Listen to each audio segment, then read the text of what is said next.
ጤና ይስጥልኝ የልዑል እግዚአብሔር ልጆች የእመቤታችን የቅድስት ድንግል ማርያም የአስራት ያደራ ልጆች በያላችሁበት እንደምን ሰነበታችሁ? በባለፈው ትምህርት ሃይማኖትን ክፍል 1 አብረን አይተናል ማለት ነው። ዛሬ ደግሞ ክፍል 2ን አብረን እናያለን። አብራችሁን ቆዩ። እንግዲህ በባለፈው የትምህርት ሃይማኖት ዓላማ ዝርዝሩን አይተናል ማለት ነው። ከዛም ባለፈ ዛሬ ደግሞ የምናየው ምንድነው? ሃይማኖት ከየት መጣ ወይም ደግሞ ከማን ተሰጠን እንዴት ነው የሚለውን ነገር አብረን እናያለን ማለት ነው። እንግዲህ ሃይማኖት ምንድነው? የተገለጠ ነው። ይህም ደግሞ በማን የተገለጠው? በእግዚአብሔር ነው ማለት ነው። የሰው ልጅ አያውቁ የነበረው ወይም ደግሞ ከሳይንዶ ተሰውሮ የነበረው ነገር እግዚአብሔር ለሰው ልጅ ገልጦታል ማለት ነው እንጂ የተፈጠረ አይደለም፣ የነበረ ነው። ይሁን ሃይማኖት በእግዚአብሔር የተገለጠ ነው። ሃይማኖት አንድም የማይሻሻልና የማይለወጥ ነው ማለት ነው። ይሁን እግዚአብሔር አምላካችን የማይሻሻል የማይለወጥ እንደሆነ ሁሉ ሃይማኖት እርሱ ነውና ሃይማኖት የማይለወጥና የማይሻሻል ነው ማለት ነው። ሌላ ምንድነው? እግዚአብሔር ለመጀመሪያ ጊዜ ለማን ተገልጧል? ለመላእክት ተገልጧል። በብርሃን አምሳል በሌሎችም አምሳሎች እየተገለጠ ለመላእክት ይታያቸው ነበር ማለት ነው። ከጊዜ በኋላም ደግሞ ለአዳም ተገልጦ ታይቶታል። አዳም ሆይ ይችን ዕፀ በለስ ብትበሉ የሞት ሞት ትሞታላችሁ ብሎ እግዚአብሔር ለአዳም ነግሮት ነበረ። ከዚህም በኋላ ግን አዳምም ያችን ዕፀ በለስ በልተው የሞት ሞት ሞተው እርቃኑን ቀርቶ የጸጋ ልብሱን አጥቶ አፍሮ ተደብቆ ባለበት ጊዜ እግዚአብሔር ቸር ነውና አዳም ሆይ ወዴት አለ ብሎ በኋላ ዘመን ከ5500 ዘመን ሲፈጸም መጥቶ እንደሚያድነው ቃል ኪዳን ሲገባለትም ተገልጦ አዳምን በቃል አናግሮታል ማለት ነው። ከዛም በኋላ ደግሞ ምንድነው? ከአዳም በኋላ ለልጁ ለቃኤል ተገልጦ እግዚአብሔር አናግሮታል። ምን ብሎታል? ቃኤል ሆይ ወንድም ሀቤል ወዴት አለ ብሎ እግዚአብሔር ጠይቆታል ማለት ነው። ቃኤል ወንድሙን በቅናት ተነሳስቶ ገሎ ቀብሮት ነበርና በዚህ የተነሳ ቃኤል ወንድም ሀቤል ወዴት አለ ብሎ እግዚአብሔር አናግሮታል ማለት ነው። ከዛም በኋላ ከመቶ ዓመት በኋላ ደግሞ ለኖህ እግዚአብሔር ተገልጦ አናግሮታል። ከማይ አይህ የምትድንበት መርከብ ስራ ብሎ እግዚአብሔር አናግሮታል። ከዛም በኋላ ከሰራም በኋላም ዳግመኛ ብዙ ተባዙ ምድርንም ሙላት ሲለው እኔስ የኔ ትውልዶች ማጥፋትን ኃጢአትን መስራትን ላይ ያቆሙ አንተም ልታጠፋቸው ስለምን ይወልዳሉ ብሎ ባለ ጊዜ ከዚህም በኋላ ነው ሆይ ልጆችን ላላጠፋቸው ምዬ ቃል ኪዳን እገባልሃለሁ ብሎ ቃል ኪዳን ገብቶ አነጋግሮታል ማለት ነው። ከዛም በኋላ ደግሞ ለአብርሃም ተገልጦ እግዚአብሔር አብርሃም ሆይ ሁሉን ትተህ ተከተለኝ፣ ሁሉን ትተህ ከሀገርህ ውጣ፣ ከህዝብህን ተለይ ብሎ እግዚአብሔር አብርሃምን አናግሮታል ማለት ነው። እንዲሁም ደግሞ ለሙሴ እግዚአብሔር ከ570 በላይ ቃል በቃል አነጋግሮታል። እንዲሁም ደግሞ ለአብርሃም በሶስት ሰዎች በእንግዳ አምሳል ተመስሎ ወደ ቤቱ ገብቶ አናግሮታል ማለት ነው። ከዚያም በኋላ ደግሞ እግዚአብሔር ለሙሴ 570 ከዚያም በላይ ቃል በቃል ተገልጦ አናግሮታል ማለት ነው። እንዲሁም ነው ከቆየ በኋላ 5500 ዘመን ሲፈጸም እግዚአብሔር በስጋ ማርያም ተገልጦ ረቂቁን መለኮት ከግዙፍ ስጋ ጋር አዋህዶ ተገልጦ በአካል ታይቷል ማለት ነው። ይህም በዚህ መንገድ እግዚአብሔር እየተገለጠ ሲያናግር ቆይቷል ማለት ነው። ሌላ እግዚአብሔር በስንት አይነት መንገድ ይገለጣል የሚለውን ነገር አብረን እናያለን። ይሁን በመጀመሪያ በቃል ወይም በንግግር እግዚአብሔር ይገለጣል። ሰዎች በሚችሉትና ይረዱታል ብሎ ባሰበው መልኩ እግዚአብሔር ሰው ልጅ በንግግር ወይም በቃል ተገልጦ ያናግራል ማለት ነው። እንዲሁም ደግሞ ሁለተኛ በምሳሌ አንድ ነገር በአንድ ነገር እየመሰለ እግዚአብሔር ለሰው ልጆች ይገለጣል ማለት ነው። ይሁን ደግሞ ለምሳሌ ብንመለከት መንግስተ ሰማያት ንጉስ ለልጆቹ ሰርግ ያዘጋጀባትን ትመስላለች ብሎ ይመስሏታል። እንዲሁም ደግሞ ለአብርሃም በእንግዳ አምሳል በሰዎች እንግዳ አምሳል ተገልጦ አናግሮታል። እንዲሁም በብርሃን በደመና በዝናብ በዚህ ሁሉ እየተመሰለ እግዚአብሔር በአዝርትም እየመሰለ የሰው ልጅን ያስተምር ነበር ማለት ነው። በዚህ በምሳሌዎች እየተገለጠ እግዚአብሔር ሰውን ያናግራል ማለት ነው። ሌላኛው ደግሞ ምንድነው? በራእይ እግዚአብሔር ይገለጣል። ይህም ደግሞ ራእይ ምንድነው? እግዚአብሔር የሰው ልጅ ዝም ብሎ በተመስጦ እያለ በልቡናው ላይ በሚገባውና በሚረዳው መልኩ ተገልጦ በልቡናው ላይ ስዕል ይስልበታል ማለት ነው። ለምሳሌ ያዕቆብን ብንመለከት ቅዱስ ያዕቆብ በፍኖተ ሎዛ ከምድር እስከ ሰማይ ድረስ ተተክላ ያያት መሰላል የእመቤታችን መሰላል እንደዚህ ሁሉ በራእይ የተገለጠ ሌሎች አባቶችንም ያሳያቸዋል ወይም ራእይ ይገልጥላቸዋል። በዚህም እግዚአብሔር ይገለጣል ማለት ነው። ሌላ ደግሞ ምንድነው? አራተኛ በኩነት ወይም በመሆን በአካል እግዚአብሔር ይገለጣል ማለት ነው። ስጋ ለብሶ እንደኛ እንዳንዱ በመሆን እግዚአብሔር በአካል ወይም በኩነት በመሆን ይገለጣል ማለት ነው። እግዚአብሔር የሚገለጥላቸው ለማን ነው ብለን ስንመለከት ለቅዱሳን ብቻ ነው ማለት ነው። የሚሆንበት ምክንያት ምንድነው? አንደኛ ስለሚሹት ወይም ስለሚፈልጉት ነው ማለት ነው። ይህም ደግሞ ምንድነው እነዚህ ቅዱሳን የምንላቸው ሰዎች እድሜ ዘመናቸውን በሙሉ ሌላ ነገር ምንም ነገር ሳይሹና ሳይፈልጉ ሁሉ ህይወታቸውን በሙሉ ለእግዚአብሔር ሰጠው እንዲሁም ሳይሰለቹ ተግተው እግዚአብሔርን የሚፈልጉ ሰዎች ናቸው ማለት ነው። ለእነዚህም ሰዎች እግዚአብሔር መላ ዘመናቸውን ለሱ ሰጠው ተግተው ስለሚፈልጉት ስለሚጠብቁት እግዚአብሔርም ለነሱ አንደኛ ይገለጣል ማለት ነው። ሁለተኛ ደግሞ ምንድነው እንዲገለጽላቸው ሆኖ ስለተገቡ ወይም ስለተገኙ ነው ማለት ነው። ይህም ደግሞ ምንድነው የእግዚአብሔርን ትእዛዝ ስለጠበቁ ወይም በትጋት ሳይሰንፉ የእግዚአብሔርን ሕጉን ትእዛዙን ስለሚጠብቁ እንዲሁም ደግሞ በፍቅር በአንድነት ከሰው ጋር ስለሚኖሩ በትህትና በመታዘዝ ሰውን በማክበር ስለሚኖሩ በአጠቃላይ የእግዚአብሔርን ስራ ጠብቀው በንጽህና ስለሚኖሩ እግዚአብሔር ለነሱ ይገለጽላቸዋል ማለት ነው። ሌላኛው ምንድነው ይህም ምሳሌ ሆና የምናያት እመቤታችን ቅድስት ድንግል ማርያም በንጽህና በቅድስና የእግዚአብሔርን ሕግ ጠብቃ ስለተገኘች ለእናትነት ተመርጣለች ማለት ነው። ሌላ የምናየው ምንድነው በሃይማኖት ውስጥ የኛ ድርሻ ምንድነው? ሶስተኛው ማለት ነው የትምህርት ሃይማኖት የምንማርበት ዓላማው ላይ ስንመለከት ሶስተኛው ዓላማ ላይ ያየነው ነው ማለት ነው። የትምህርት ሃይማኖት ምንድነው? ሶስተኛው ዓላማ በሃይማኖታችን ውስጥ የኛ ድርሻ ምንድነው የሚለው ነው ማለት ነው።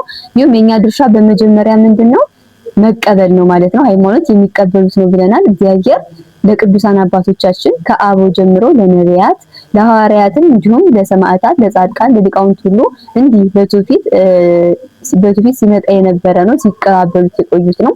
እኛም ይህን ነገር መቀበል ትውፊቱንና ዶግማው ሳይለወጥ የሰጡን አባቶቻችን እኛም ተቀብለን የምንጠብቀው ነው ማለት ነው። ሁለተኛ ደግሞ ምንድነው ሃይማኖት የኛ ድርሻ መጠበቅ ነው። ይህም ደግሞ ስናይ ምንድነው ቤታችን አሁን ሌባ ሊዘርፈን ሰው ቢገባ ያ ነገር እንዳይነካብን ወይም ንብረት ሀብታችን እንዳይወሰድብን እንደምንከላከለው ሁሉ በሃይማኖታችን ውስጥ የሚመጡ አላውያን ነገስታትን ወይም ደግሞ ሐሰተኞች መምህራንን ሊሆኑ ይችላሉ መናፍቃንን ከነሱ ይችን ሃይማኖት ተጠብቃ እንድትቆይ ማድረግ መጠበቅ ነው ማለት ነው። ይህም ደግሞ ሰማዕታት የተቃጠሉት እንዲሁም የሞቱት በመጋዝ የተተረተሩት ተዘቅዝቀው ሁሉ የተሰቀሉት ይሄን ሁሉ መስዋዕትነት የከፈሉት ለምንድን ነው? እንዲሁም ጻድቃን ሰማዕታት ደግሞ በገዳም ሆነው ሁሉን ዓለም ያለውን ሁሉ ነገር ስተው በገዳም ምን የኖሩትም ሃይማኖታቸውን ጠብቀው ለሌላው ትውልድ ለማስተላለፍ ነው ማለት ነው። ስለዚህ ሃይማኖት ራስን ህይወትን እስከማጣት ድረስ መስዋዕትነት እንደሚከፈልበት አውቀን እስከዚህ ድረስ ምንድነው ሃይማኖታችንን መጠበቅ እንዳለብን ያለ ማለት ነው። ለምንድነው ሃይማኖታችንን የምንጠብቅበት ምክንያት ምንድነው ብለን ስንመለከት አንደኛ አደራ ስላለብን ነው። እግዚአብሔር መድኃኒታችን ኢየሱስ ክርስቶስ ለሐዋርያት እንዲህ አድርጎ እግዚአብሔር ወደ ባረገ ጊዜ ምን ብላችኋል? ሐዋርያትን ዙሩ ዓለምን አስተምሩ በአብ በወልድ በመንፈስ ቅዱስም እያጠመቃችሁ ደቀ መዝሙር አድርጓቸው ብሎ እግዚአብሔር አዝዟቸው ነበረ። እንዲሁም ሁሉ ምንድነው እኛም አባቶቻችን እንዲሁችን ሃይማኖት በትውፊት አስተላልፈው እኛም በአደራ መልኩ ሰጠውናል ማለት ነው። ይሄንንም ለማድረግ አደራ ስላለብን ሃይማኖታችንን እንጠብቃለን ማለት ነው። ሌላው ደግሞ ምንድነው ስለሚጠብቀን ነው። ይህም ማለት ሰለስቱ ደቂቅን ለምሳሌ ብንመለከት በሰዓት ውስጥ ቢከተቱ እንኳን አምነው ሃይማኖታችንን ከምንክድ ራሳችን ህይወታችንን አሳልፈን እንሰጣለን ብለው በሰዓት ውስጥ ቢከተቱ እንኳን መልሶ ያ የጠበቁት ወይም ደግሞ የታመኑለት ሃይማኖታቸው መልሶ ደግሞ ምንባቸዋል ጠብቋቸዋል፣ ከእሳት አድኗቸዋል ማለት ነው። ስለዚህ እንዲጠብቀን ምን እናደርጋለን? እንጠብቀዋለን። ከብዙ መከራ ከብዙ ችግር መካከል ብንወድቅም እንኳን መልሶ እንዲያነሳን ሃይማኖታችንን እንጠብቅ ከሆነ ይጠብቀናል ማለት ነው። ስለዚህ ሁለተኛው ምንድነው ስለሚጠብቀን ሃይማኖታችንን እንጠብቃለን።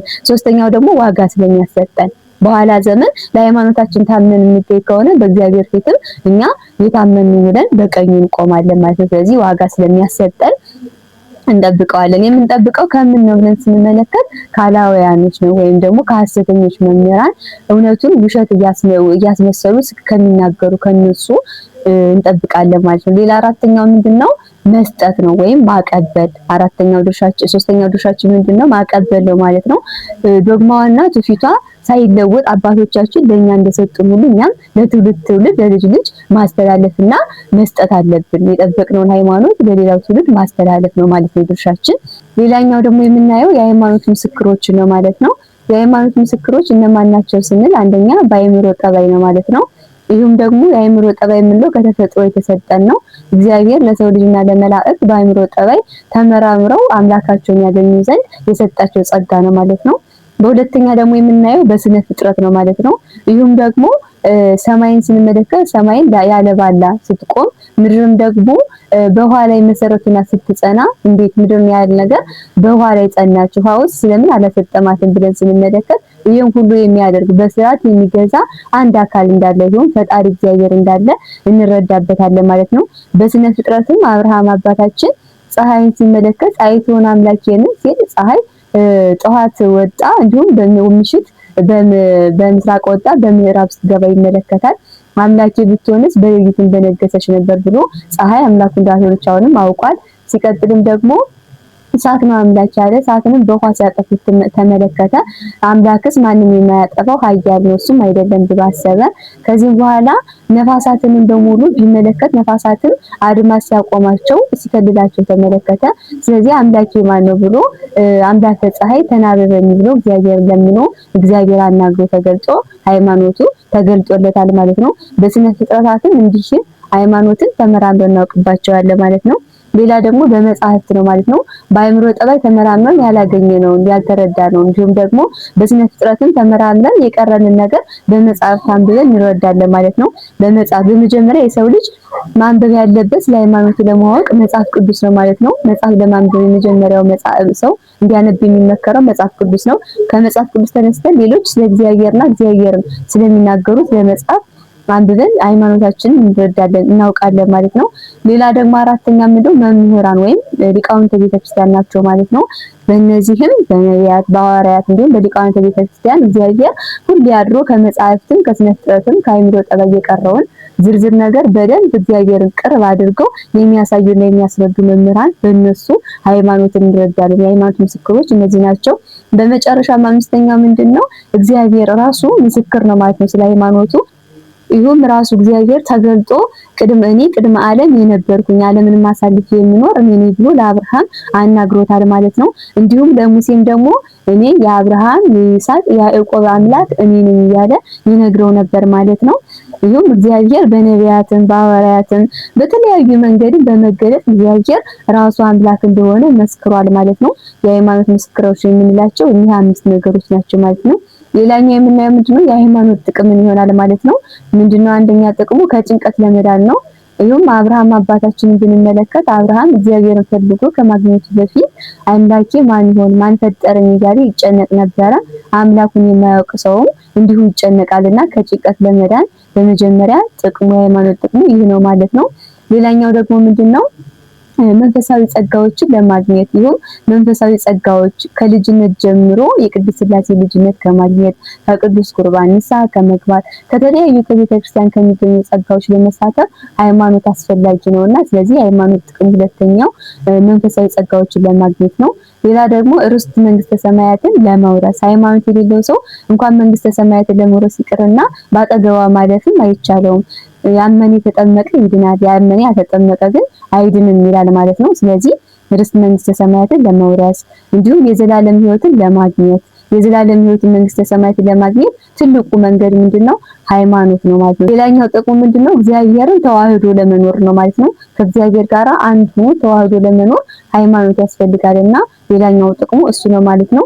በመጨረሻ የምናየው ምንድነው ለሃይማኖት የሚደረጉ ጥንቃቄዎችን ነው ያለ ማለት ነው። ይሁን ደግሞ አንደኛ ሁልጊዜ ሁሉ ስለ ሃይማኖታችን ስንመረምር ምን እንደሆነ ማወቅ አለብን። እግዚአብሔር በሰው ልጅ አቅም ወይም በሰው ልጅ አይምሮ ተመርምሮ ሊደረስበት ወይም የሚታወቅ አምላክ አለመሆኑን መረዳት አለብን ማለት ነው።